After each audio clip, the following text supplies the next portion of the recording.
ಬರ್ರಿ ಫ್ರೆಂಡ್ಸ್, ಉತ್ತರ ಕರ್ನಾಟಕ ಶೈಲಿ ಒಳಗೆ ರೊಟ್ಟಿ ಮಾಡೋಣ್ರಿ. ಮೊದಲು ಬಿಸಿನೀರು ಒಂದು ಸ್ವಲ್ಪ ಹೆಸರು ಬರುವಂಗೆ ಇದನ್ನು ಕಾಯಿಸ್ಕೊಳ್ಬೇಕ್ರಿ. ಚಂದ ಕಾಯಿಸ್ಕೊಳದ್ರಿ. ಆಮೇಲೆ ಈ ಕಡೆ ಹಿಟ್ಟು, ಜೋಳದ ಹಿಟ್ಟು ರೀ, ಕ್ಯಾಣಿಸ್ಕೊಳ್ಳೋದು. ನಾನು ಸ್ವಲ್ಪ ಮಾಡಿ ತೋರ್ಸಕತ್ತೀನಿ. ಅದ್ರೊಳಗೆ ನಡುವೆ ಹಿಂಗೆ ಮಾಡಿ ಅದ್ರಾಗ ಬಿಸಿನೀರು ಸುರಿದು ಬಿಡೋದು. ಆಮೇಲೆ ಬಿಸಿ ಬಿಸಿ ಭಾಳ ಇರ್ತೈತ್ರಿ, ಅದಕ್ಕೆ ಚಮಚ ತೊಗೊಂಡು ಚಂದಂಗೆ ಅದನ್ನು ಕಲಿಸಿ ಚಂದಂಗೆ ಹಿಟ್ಟು ಮಸ್ತಂಗೆ ನಾದ್ಕೊಳ್ಳೋದು. ಆಮೇಲೆ ಒಂದು ಸ್ವಲ್ಪ ಪನ್ನೀರು ಹಾಕಿ ಎಷ್ಟೆಷ್ಟು ಬೇಕು ಅಷ್ಟೆಷ್ಟು ತೊಗೊಂಡು ಹಿಟ್ಟು ಚಂದಂಗೆ ನಾದ್ಕೊಳ್ಳೋದು. ನೋಡ್ರಿ ಎಷ್ಟು ಚಂದ ನಾದ್ಕೊಳಕತ್ತೀನಿ.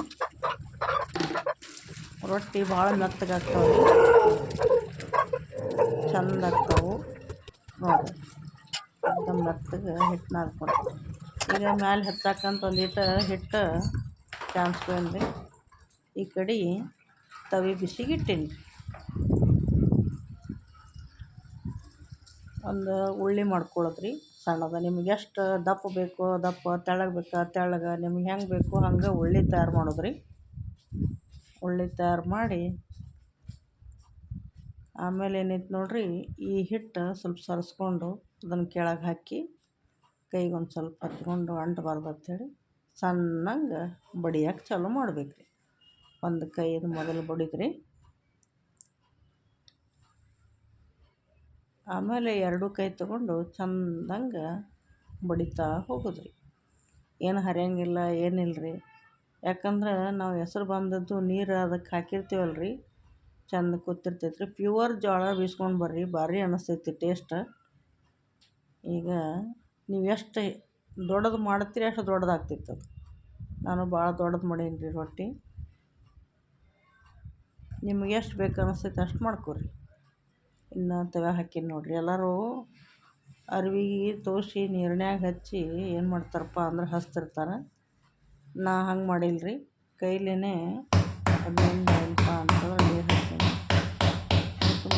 ಸುಮ್ಮನೆ ಬಳಿದು ಯಾಕೆ ಬೇಕಾಗೈತಿ, ಮತ್ತು ಕೊಚ್ಚಿರ್ತೈತಿ ಅದಕ್ಕೆ ತೊಗೊಂಡು ನೀರು ಹಾಕಿ ಇರ್ತೈತಿ. ಮತ್ತು ಎಲ್ಲರೂ ಇರ್ತದೆ ಬಟ್ಟೆ ಡೈಲಿ ಉಪಯೋಗಿಸಿ ಮತ್ತು ನಾವು ಬಟ್ಟೆ ನಮ್ಮ ಕೈಲಿ ಹಚ್ತೀವಿ. ಏನು ಸುಡಂಗಿಲ್ಲ, ತಣ್ಣೀರು ಇರ್ತೈತಿ. ಅಲ್ಲಿ ಬಿಸಿ ತವಿಗೆ ಒಂದು ಸ್ವಲ್ಪ ಹಾಕಿದ್ರೆ ಸ್ವಲ್ಪ ಒಂದು ಲೇವರಿಗೆ ಬರ್ತೈತೆ. ಈಗ ನೋಡಿರಿ, ಎರಡನೇ ರೊಟ್ಟಿನೂ ಎಷ್ಟು ಚಂದ ಮಾಡ್ತೀವಿ. ಬರೀ ಎಲ್ಲರೂ ಲಟ್ಟಿಸೇ ಮಾಡಾಕತ್ತಾರೆ ರೀ. ಲಟ್ಟಿಸ್ ಮಾಡಿದ್ರೆ ಅದು ಏನಾಗ್ತೈತಪ್ಪ ಅಂತಂದ್ರೆ ಜಿಗಿ ಆಗ್ತಾವೆ. ಒಂದು 10-15 ನಿಮಿಷ ಬಿಟ್ಟರೆ ಹಾರ್ಡ್ ಆಗ್ತಾವೆ ರೊಟ್ಟಿ, ತಿನ್ನೋಕ್ಕಾಗೋದಿಲ್ಲ. ಇವು ಎಷ್ಟೊತ್ತಿಟ್ರೂ ಮೆತ್ತಗೆ ಇರ್ತಾವೆ ರೀ. ಬಾಯಾಗ ಹಲ್ಲಿಲ್ಲ ಅಂದ್ರೂ ಆರಾಮ್ ಮುರಿದು ತಿನ್ಬೋದು, ಹಂಗೆ ಅಷ್ಟು ಸಾಫ್ಟ್ ಆಗ್ತಾವೆ ರೀ. ತವಿ ಮ್ಯಾಗ ಬೇಸವ್ರಿದ್ರು ಬೇಸ್ರಿ. ನಮ್ಗೊಂದು ಸ್ವಲ್ಪ ಗಡಿಬಿಡಿ ಇರ್ತೈತಿ ಅಂಥೇಳಿ ಮುಂಜಾನೆ ಎದ್ದು ಕೂಡಲೇ ಹೋಗೋದಿರ್ತೈತಿ ಕಾಲೇಜಕ್ಕೆ. ಅದಕ್ಕಂತ ನಾ ಏನು ಮಾಡ್ತೀನಪ್ಪ ಅಂತಂದ್ರೆ ಬಡ ಗ್ಯಾಸ್ ಮ್ಯಾಗ ಬೇಯಿಸ್ತೀನಿ. ಆದರೆ ಒಂದು ನೆನಪಿಟ್ಕೊಳ್ರಿ, ಗ್ಯಾಸ್ ಆರಬಾರ್ದು, ಅದು ಉರಿ ಇದ್ದಾಗ ಬೇಯಿಸಿದ್ರೆ ಚಲೋ ಅನ್ನಿಸ್ತೈತಿ. ಅದಕ್ಕೆ ರೊಟ್ಟಿ ಒಂದೊಂದಲ್ಲಿ ನಿಮಗೆ ಒಂದು 2-3 ಮಾಡಿ ತೋರ್ಸಾಕತ್ತೀನಿ. ನೀವು ಹಿಂಗೆ ಮಾಡಿ ತಿನ್ನಿರಿ. ಇದು ಎಲ್ಲ ಪಲ್ಯ ಜೋಡಿ ತಿನ್ಬೋದು. ಉತ್ತರ ಕರ್ನಾಟಕ ಅಂತೂ ರೊಟ್ಟಿ ಭಾಳ ಸ್ಪೆಷಲ್ ರೀ. ಡೈಲಿ ರೊಟ್ಟಿ ಮಾಡಿ ತಿಂತೀವಿ ರೀ ನಾವು. ರೊಟ್ಟಿ ಇಲ್ಲಾಂದ್ರೆ ನಮ್ಮದು ಹೊಟ್ಟೆನ ತುಂಬಂಗಿಲ್ಲ ರೀ. ಒಂಥರ ಹೆಲ್ದಿ ಫುಡ್ ರೀ ಇದು.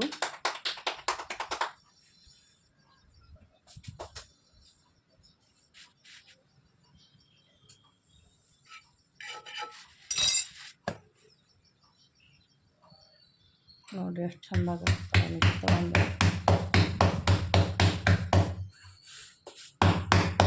ಇದ್ರಾಗ ಫ್ರೆಶ್ ಇರ್ತಕ್ಕಂದ್ರೆ ಭಾಳ ಚಲೋ ಆಗ್ತೈತಿ. ಮತ್ತೊಂದು ತುಸು ಹೋತಪ್ಪ ಅಂತಂದ್ರೆ ಏನಾಗ್ತೈತಿ, ಅದ್ರಾಗಿನ ಜಿಗಿ ಹೋಗ್ತೈತಿ. ಅದಕ್ಕೆ ಸ್ವಲ್ಪ ಜಾಸ್ತಿ ನೀರು, ಬಿಸಿ ನೀರು ಹಾಕ್ಕೊಂಡು ಮಾಡ್ಕೋಬೇಕಾಗ್ತೈತಿ. ಸ್ವಲ್ಪ ಸ್ವಲ್ಪ ಬೇಯಿಸ್ಕೊಂಡು ತೊಗೊಂಡು ಬರೋದು. ಒಮ್ಮೆ ಕ್ವಿಂಟಲ್ಗಟ್ಟಲೆ ಬೇಯಿಸೋಂಗಿಲ್ಲ. 5 kg 10 kg ಹಿಂಗೆ ಬೇಕು ಅನ್ನಿಸ್ತೈತಿ. ಭಾಳ ಮಂದಿ ಇದ್ರೆ ಒಂದು 10 kg, ಅಟ ಒಂದು 2-3 ಮಂದಿ ಇದ್ರಿ ಅಂತಂದ್ರೆ ಒಂದು 5 kg ಬೇಯಿಸ್ಕೊಂಡು ಬಂದ್ರಿ ಅಂದ್ರೆ ಒಂದು ವಾರ ತನಕ ಸಾಕಾಗ್ತೈತೆ ರೀ ಹಿಟ್ಟು. ಅಕ್ಕಿ ಮಿಕ್ಸ್ ಮಾಡಬೇಡ್ರಿ. ಅಕ್ಕಿ ಮಿಕ್ಸ್ ಮಾಡೋದ್ರಿಂದ ಅದು ಸರಿ ಅನ್ಸಂಗಿಲ್ಲ. ಪ್ಯೂರ್ ಜೋಳದ್ದು ಗಮ್ ಅಂತ ಚಂದ ವಾಸನೆ ಬರ್ತೈತಿ, ಮೆತ್ತಗಿರ್ತಾವೆ. ನೋಡಕತ್ತೀರಿ ನೀವು ಎಷ್ಟು ಚಂದ ಉಬ್ಬಾಕತ್ತಾವ. ಹಿಂಗೆ ಇದ್ರೆ ತಿನ್ನಕ್ಕೆ ಭಾರಿ ಅನ್ನಿಸ್ತೈತಿ. ಬಿಸಿ ಬಿಸಿ ತಿಂದ್ರೆ ಅಂತೂ ತೀರಾ ಭಾರಿ ರುಚಿ ಬಾಯಾಗ. ಅದಕ್ಕೆ ಬೇಕಂದ್ರೆ ತುಪ್ಪ ಹಚ್ಕೊರಿ, ಬೆಣ್ಣೆ ಹಚ್ಕೊರಿ, ಹಂಗೆ ತಿನ್ನಿರಿ. ಏನು ಮಾಡಬೇಕಾದ್ರೂ ತಿನ್ನಿರಿ. ನೋಡಿರಿ ಎಷ್ಟು ಚಂದ ರೊಟ್ಟಿ. ಥ್ಯಾಂಕ್ ಯು ನೋಡಿದ್ದಕ್ಕೆ.